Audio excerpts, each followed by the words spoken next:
Audio on demand from Vision Christian Media.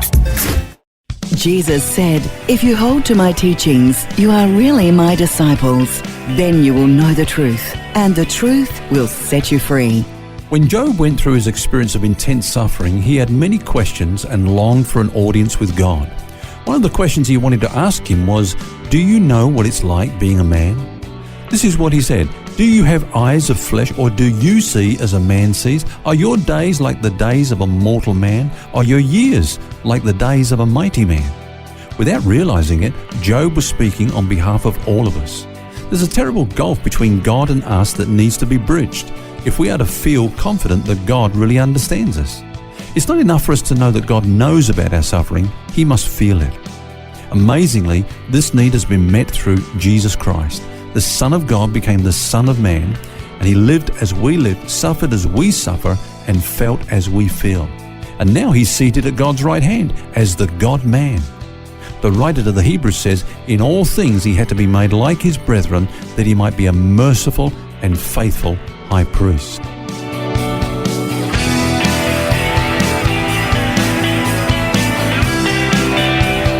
This is Set Free with Ken Legg. Thanks for joining us. It's Phil here, along with author and teacher Ken Legg.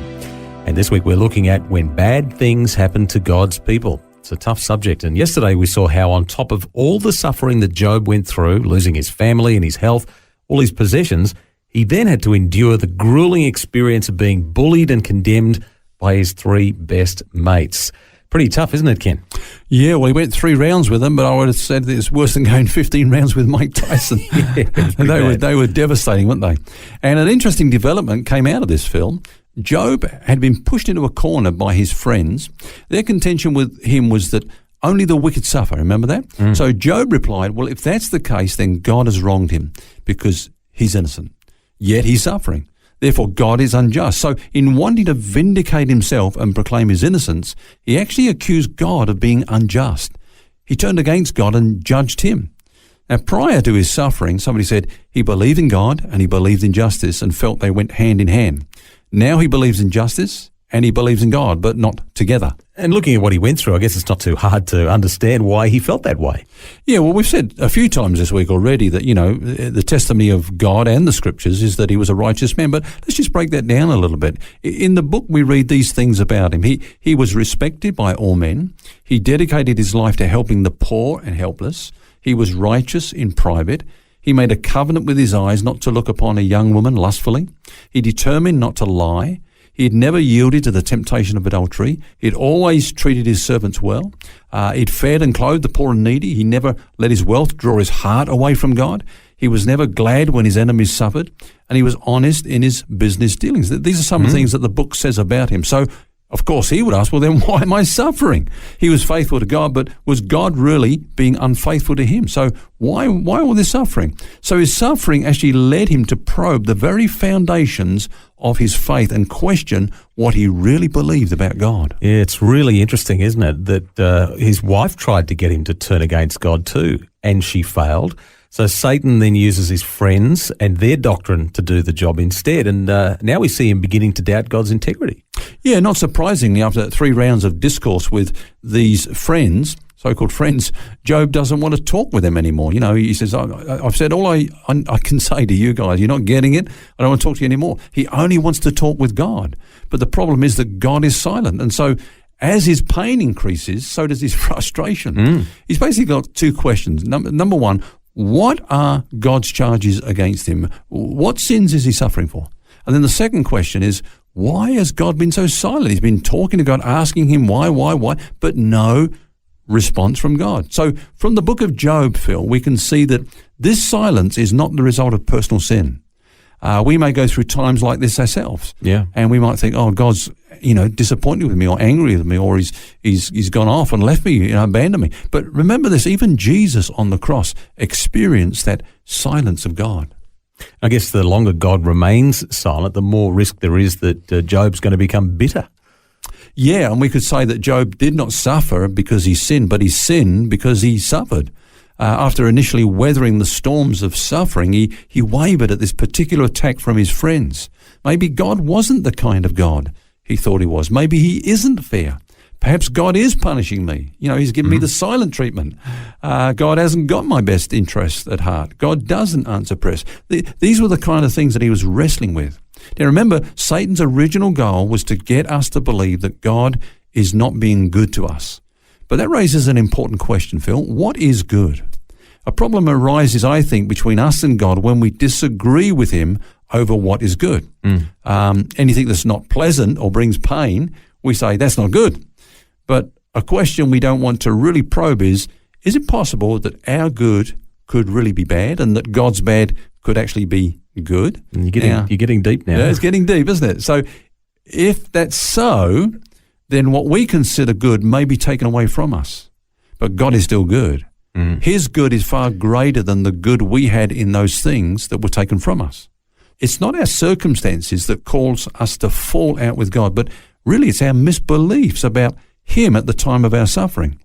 And yet we usually believe, I would be happy if my circumstances were different. So what we're saying is, he doesn't really know what makes me happy. Yeah, we often measure what's good by the things that we are so familiar with, the temporal world that we live in. And Job was wrestling with these very deep and searching thoughts, and he hasn't got anybody to turn to. I mean, his wife's not there to give any help. His friends aren't there to give any help. They've all been enemies to him, really. Yeah.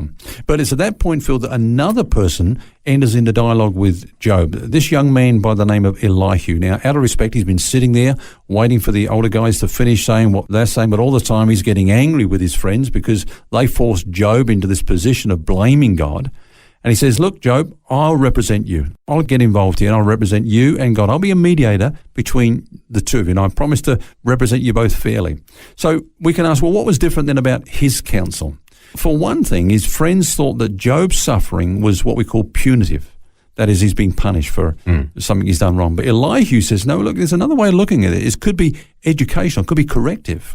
So he appeals to Job to submit to it, not for it being punishment for a specific sin, but rather for the purpose of education. Yeah. Now, while the three friends appeal to Job to own up to wrongdoing in his past, Elihu says, no, repent rather of a wrong attitude in the present. Knowing the reasons for suffering won't help us if our attitude is hardened. So Elihu says that sometimes affliction comes as spiritual training and discipline. He's referring to good and righteous people when he says that, who are in the process of being sanctified. So when we look at Elihu, we see there's a definite modification regarding his counsel from that of the three friends. Even good people may need the experience of suffering in order for them to hear God's voice. So Job wasn't wrong in asking the questions that he did, though, was he? Not at all. In fact, I would say this, Phil, it's a healthy thing if we express our thoughts, even if they are doubts towards God, rather than suppress them and sort of go into this denial thing that we can go into. We sometimes think, well, what would God say if I asked him, the big questions? You think that, I was ungrateful or I didn't trust him or something like that. In fact, I once heard one preacher say, have you seen what happens to people who are angry with God? I thought about that and I thought, Jonah, he was angry with God. He was okay. He had some big questions. Elijah, you remember Elijah? He had some, yes. He was really cheesed off and thought he had a raw David deal. asked some big questions as well. David did, and the psalmist in Psalm 73 said, my feet had almost slipped.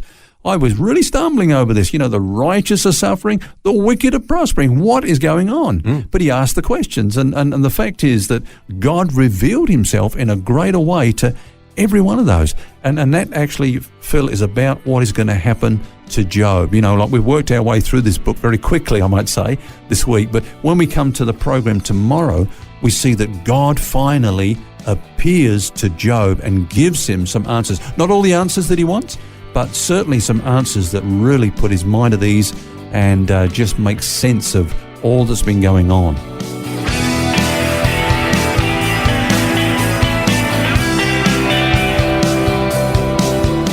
Good insight today on what to do when bad things happen to God's people. We'll continue our conversation tomorrow. And in the meantime, remember, you don't have to carry that baggage. God wants you to be set free. For books, DVDs, small group studies and other resources from Ken Legg, including the book Grace Roots, which features topics from today's message, shop online at vision.org.au. That's vision.org.au. Thanks for taking time to listen to this audio on demand from Vision Christian Media.